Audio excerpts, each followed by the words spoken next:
When HJC committed to creating an all-new premium helmet, the innovative RPS 10, the company also made a huge commitment to expanding its facilities and gearing up for the RPS 10 production. For years, the HJC plant had already been regarded as one of the foremost helmet manufacturing sites anywhere, in keeping with the company's standing as the #1 manufacturer in the world. But the efforts required to design and build the top-of-the-line RPS 10 required a whole new level of expansion. The very first forms of the RPS 10 began as design sketches that morphed into CAD designs and interim models built via rapid 3D prototyping. A helmet designer can have many good ideas in mind while sketching up new shapes, but there's really only one way to know for certain if specific elements will achieve the desired results. Build it, test it, then do it again and again. And so HJC engineers embarked on a development process that stretched on for 3 years in the creation of the final product. 3 different development teams worked on various designs during this time, and more than 20 different prototypes were created and tested. Each prototype was thoroughly evaluated, and with each new step, the design was tweaked and reshaped for reduced aerodynamic drag, maximum stability, minimum lift, minimum vibration and noise, and more.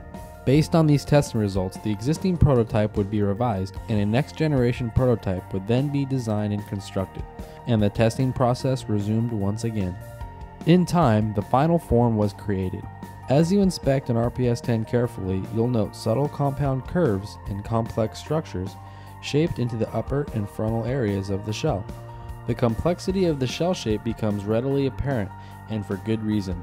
These shapes play a major role in establishing the correct aerodynamic properties. And that didn't happen by accident. It happened through an inordinate amount of R&D with plenty of the most modern equipment available, plus tons of plain old hard work.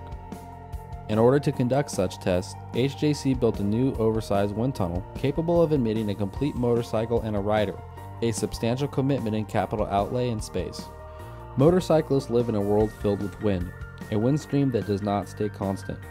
Whether the day calls for gentle meandering and sightseeing down a shady country road, or handlebar to handlebar racing at triple-digit speeds, the rider encounters ever-changing wind conditions with the rider's head and helmet constantly taking on different positions.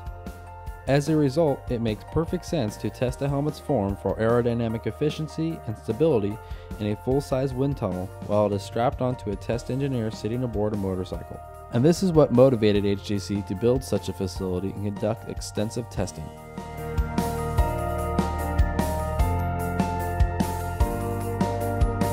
With the new RPS 10, dynamic tests with a helmeted test engineer were performed at wind speeds up to 130 miles per hour. Why such high speeds?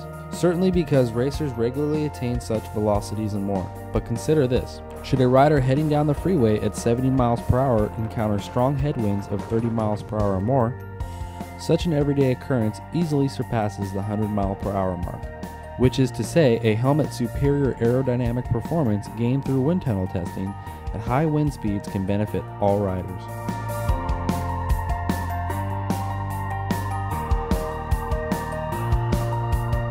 And HJC's Design Center also contains one of the most comprehensive testing labs in the industry. Not only does the lab allow for dynamic testing for European and Snell standards, but it also contains special tests devised by HJC's engineers to ensure quality and durability.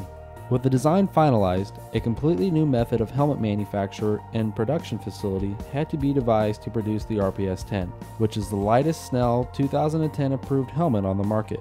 The plant was expanded, and the HJC engineers established an all-new manufacturing process, one that incorporates a pre-molding technique to carefully locate and shape the layers of the lightweight and strong premium integrated matrix material with exacting precision.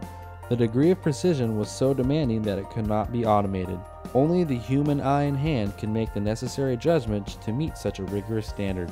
In the end, it took more than a year to develop and perfect this single manufacturing technique, and of the hundreds of people employed at the HJC manufacturing plant, only 6 are qualified to perform this pre-molding process that is so integral in the creation of the RPS 10 shells.